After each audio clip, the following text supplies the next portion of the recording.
Petualang saya kali ini menuju pulau kecil di tengah luasnya Laut Banda. Ialah Desa Buang-Buang, Kecamatan Bokan Kepulauan, Kabupaten Banggai Laut. Keeksotisan alam dan budayanya menjadi alasan saya ingin berkunjung meskipun jauh dan hanya ada jalur laut.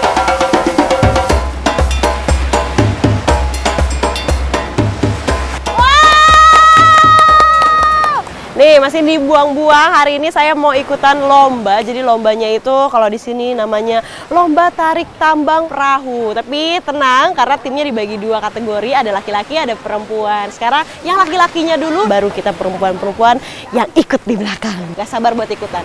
Semangatin lagi.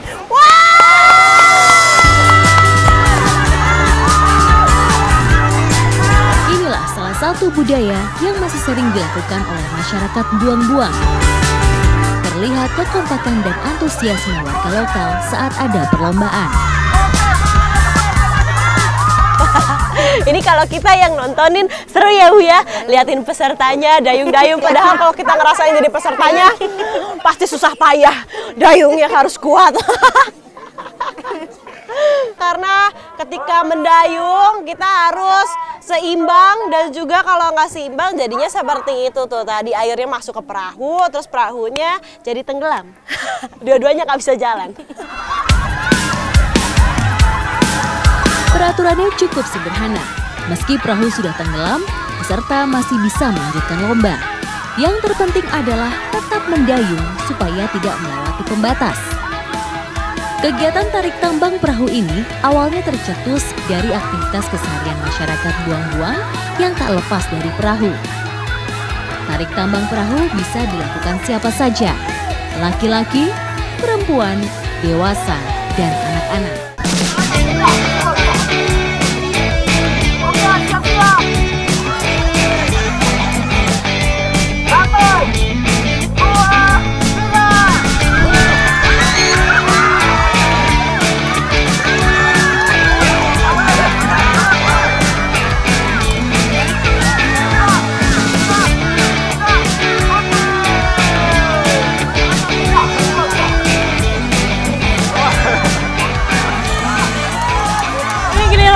Saya lomba kedua sama Ibu Pau dan juga melawan Mama Mary.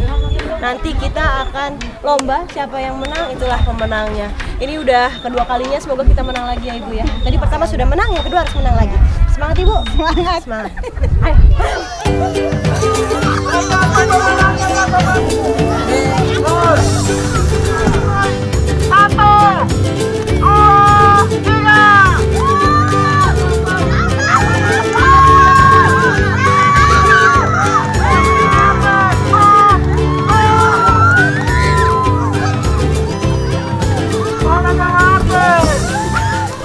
Perlombaan saya yang terakhir sama Mama Pau ternyata gagal, kita kalah. Mama Mary lebih kuat tenaganya. Mulanya permainan turun-temurun ini hanya dilakukan saat hari besar. Namun sekarang bisa digelar sehari-hari untuk mempererat silaturahmi.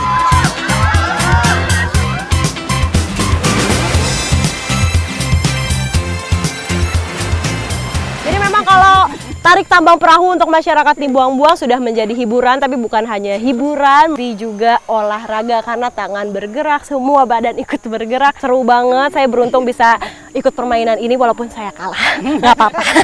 Ikuti jejak saya, Jajak Perjuangan!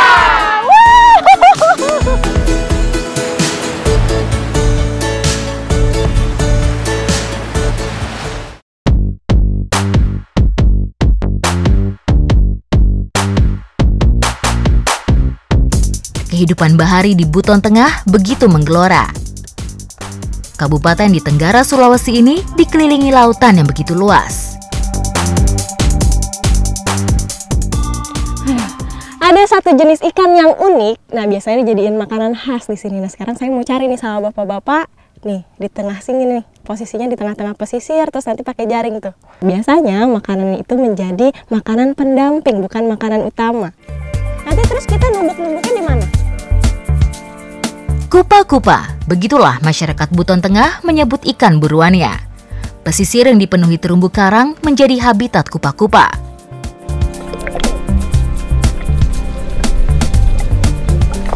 Ini udah mulai ditebar jaringnya. Ini sekitar lebarnya 3 meter dan panjangnya 300 meter. Dan ini unik banget. Jadi dibuatnya setengah lingkaran supaya ikannya gampang buat terjaringnya.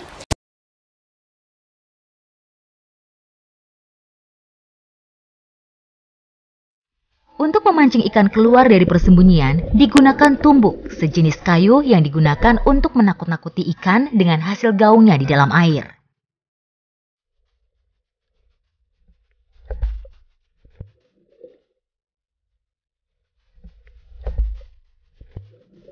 Wow! Ini ada cara yang unik untuk ngegiring ikannya ke jaring itu dengan nih alatnya namanya tumbuk kalau di sini. Ini cara megangnya, tangan kanan kita sebelah sini di ujung, terus tangan bawahnya di sini, terus kita tumbuk ke laut, ininya dilepas. Agak susah ya, soalnya kalau berdiri di perahu sambil jalan begini keseimbangannya susah banget.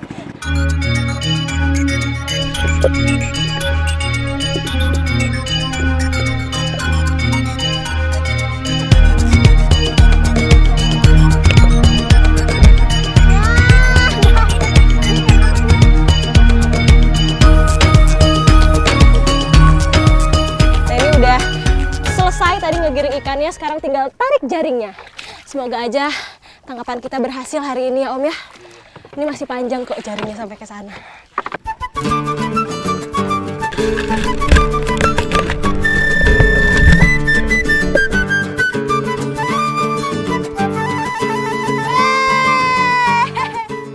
Akhirnya setelah udah lama tadi ngejaring, dapat juga sasarannya. Nah, ini yang kita cari, ikan kupa-kupa, bentuknya kayak gini. Hihihi. Susah banget nyarinya ya.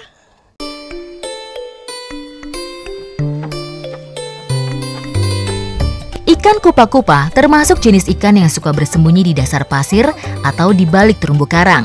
Saat air surut merupakan waktu terbaik untuk menangkap kupa-kupa. Ikan mudah dijerat ketika debit air dan harus lebih tenang.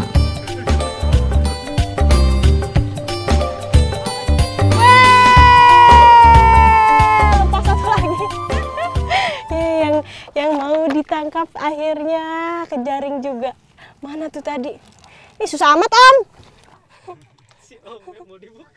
Nah ini ciri khas lainnya dari ikan kupa-kupa, kalau bisa dilihat di sini, ini bibirnya itu agak maju ke depan, yang atasnya tuh seperti ini. Ini fungsinya untuk memakan mangsa yang ada di dalam air.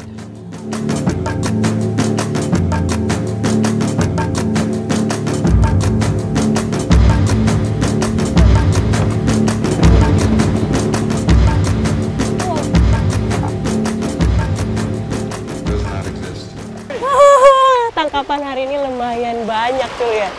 Ikannya udah terkumpul segini, tinggal ke proses selanjutnya.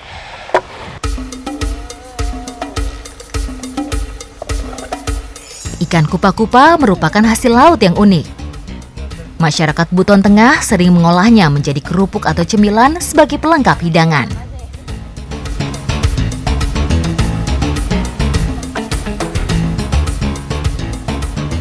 Dan yang akan kita olah, bagian tubuhnya aja, karena kepalanya keras, nggak enak untuk dimasak.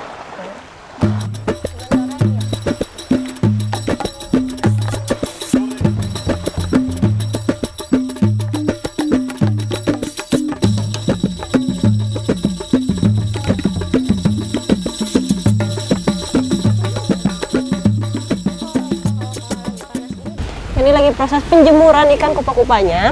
Biasanya kalau misalnya nunggu sampai kering itu sekitar 2 hari, tapi kalau cuacanya bagus nih seperti ini panas, ini cukup 2 hari. Tapi kalau misalnya cuacanya lagi tidak mendukung, itu bisa sampai 4 hari atau 3 hari.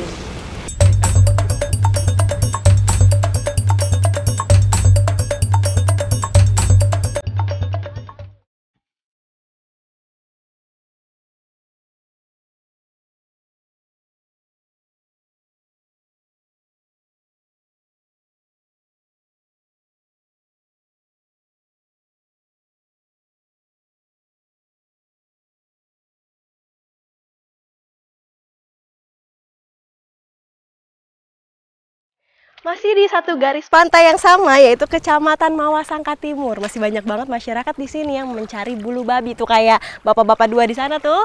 Saya mau ikutan cari bulu babi, tapi ini jalannya licin. Katanya banyak tuh di situ tuh. Hasil buton tengah begitu beragam. Selain ikan, ada juga bulu babi yang menjadi salah satu jenis panganan yang digemari di sini. Khususnya bagi masyarakat di daerah Mawasangka Timur.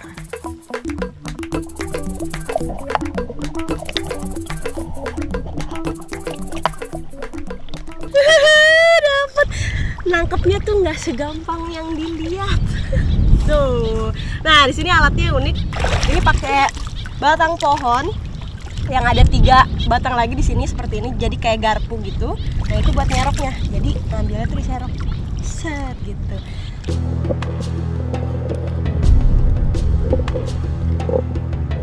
Lokasi pasang surut dengan hamparan terumbu karang menjadi habitat alami bulu babi. Hewan ini juga disebut landak laut, memiliki sistem proteksi diri berupa racun pada duri-durinya. Susah dapetin satu. Ini yang menjadi ketakutan saya adalah di durinya panjang-panjang banget terus tajam. Tapi om-omnya nih berdua nggak pakai sepatu, nggak pakai sendal. Emang udah biasa ya om ya? Iya.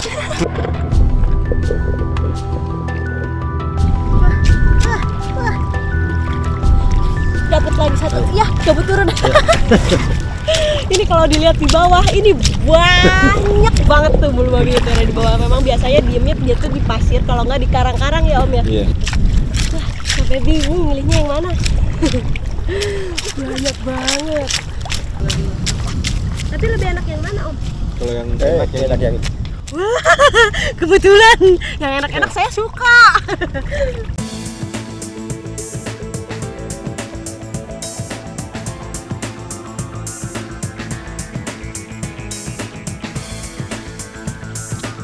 Duri bulu babi patut diwaspadai. Meski begitu, ada cara untuk mengambil daging di dalamnya yang enak dimakan.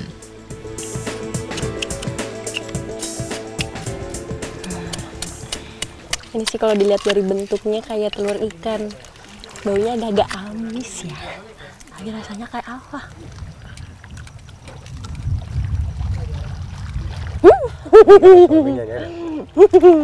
Enak. Kayak telur ikan rasanya. Beneran kayak telur ikannya enak banget. Kalau misalnya suka makan sushi, pasti suka nih makan bulu babi mentah-mentah. Tapi kata bapaknya, di sini emang lebih banyak makannya tuh pas mentah ya omnya, karena lebih enak dibanding yang diolah lagi. Wah, lagi ya.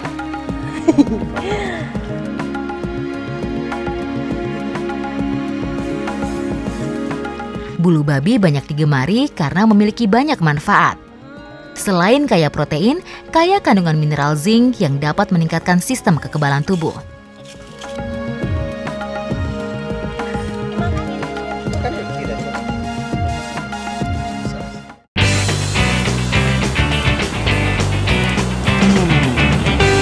Indonesia setidaknya menguasai sekitar 24 juta hektar wilayah perairan dangkal, di mana beraneka ragam hayati hidup dan menjadi sumber makanan manusia.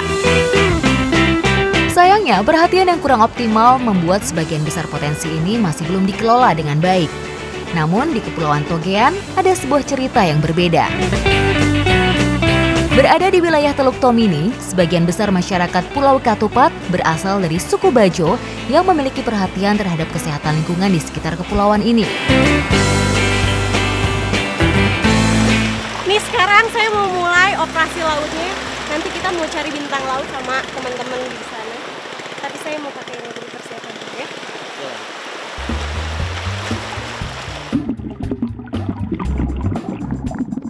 Dalam operasi kali ini, bintang laut menjadi target utama untuk dibersihkan dari perairan.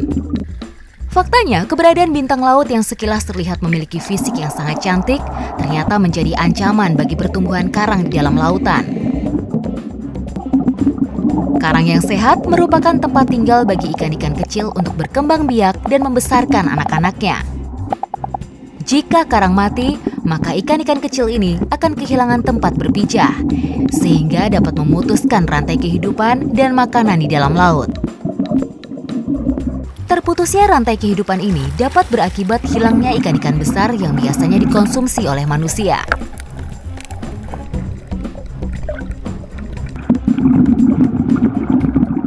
Para relawan mulai mencari keberadaan Crown of Thorns atau bintang laut yang biasanya menempel di karang hidup.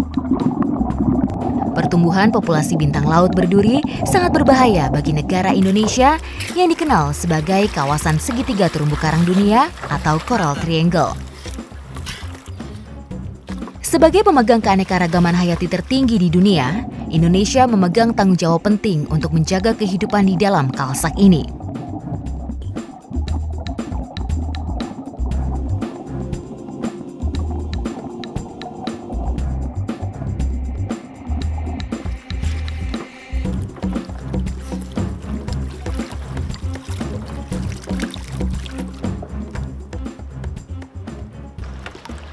Jadi ini yang disebut Crown of Thorns atau masyarakat sini nyebutnya bintang laut. Dia hidup banyak di perairan sini karena predator utamanya ikan Napoleon itu sendiri, manusia banyak banget yang ngambil. Jadi dia banyak hidup.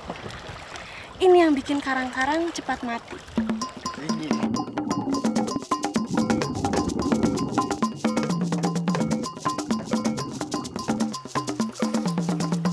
Sebagai predator, bintang laut memangsa karang yang dihinggapinya dengan cara menghisap polip atau sumber makanan. Hal ini dilakukan dengan cara menyelimuti permukaan terumbu dengan perutnya yang menghasilkan enzim pencerna yang merusak jaringan lunak karang, sehingga menyebabkan kelumpuhan pada karang. Biasanya, karang hidup yang sebelumnya berwarna cantik akan berubah menjadi putih dan mati. Setidaknya Jepang, Australia, Palau, Guam, dan Vietnam telah melaporkan kerusakan terumbu karang yang sangat besar akibat serangan bintang laut berduri dalam kurun waktu 30 tahun terakhir. Hal ini menjadi masalah besar yang harus dihadapi dalam pengelolaan terumbu karang. Menurut sebuah penelitian, dalam rentang 1 tahun, setidaknya hewan ini mampu memakan karang hidup sekitar 5 hingga 13 meter. Hal ini tentu saja mengkhawatirkan jika dibandingkan pertumbuhan karang yang hanya mencapai 1 hingga 2 cm per tahun.